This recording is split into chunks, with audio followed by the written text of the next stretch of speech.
Ce qui influe sur les systèmes de retraite, c'est maintenant essentiellement l'évolution de la mortalité, parce que en France, la fécondité s'est stabilisée à peu près autour de 2 enfants par femme, ce qui veut dire qu'on a à peu près le même nombre de naissances chaque année, autour de 800 000. En revanche, la mortalité recule très vite. Pour vous donner une idée, actuellement, l'espérance de vie à 60 ans, pas à la naissance, mais quand on arrive à 60 ans, donc à peu près à l'âge de la retraite, augmente de 2 mois et demi par an. Ce qui veut dire qu'au bout de 4 ans et demi, on a gagné 1 année d'espérance de vie.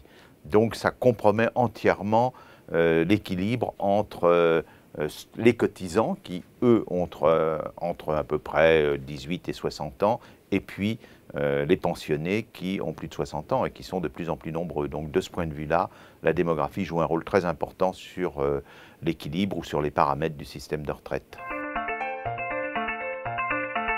L'évolution de l'espérance de vie est très ancienne, elle commence à augmenter dès le XVIIIe siècle, mais simplement c'est à cause de la baisse de la mortalité infantile et de la mortalité des jeunes enfants que cette baisse se produit.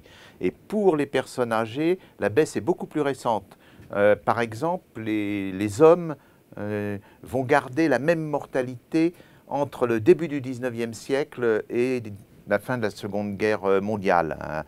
À 65 ans, l'espérance de vie va rester de 10 ans, qu'on soit en 1806, en 1850 ou en 1940 ou 45. Et puis soudainement, il va y avoir une augmentation de cette espérance de vie, elle va passer à 12 ans, elle va plafonner ou très légèrement augmenter jusqu'en 1975, et à partir de 1975, on entre dans cette période de hausse rapide. Donc cette hausse est récente, elle a surpris parce qu'elle n'était pas prévue, elle n'était pas anticipée, et particulièrement pas anticipée par les personnes qui ont monté le système de retraite avec les ordonnances de 1945. Alors le baby-boom a eu un rôle important en termes de fécondité, c'est-à-dire que on est passé pendant plusieurs années à peu près 3 enfants par femme, alors qu'on est à 2 enfants.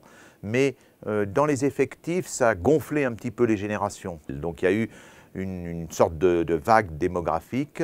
On a beaucoup cru que c'est elle qui allait peser sur les retraites, mais en fait, elle pèse assez peu parce que les années suivantes, il n'y a pas eu de baby-boom, mais il y a eu une immigration assez forte. Donc au total, les générations se retrouvent à peu près avec le même nombre.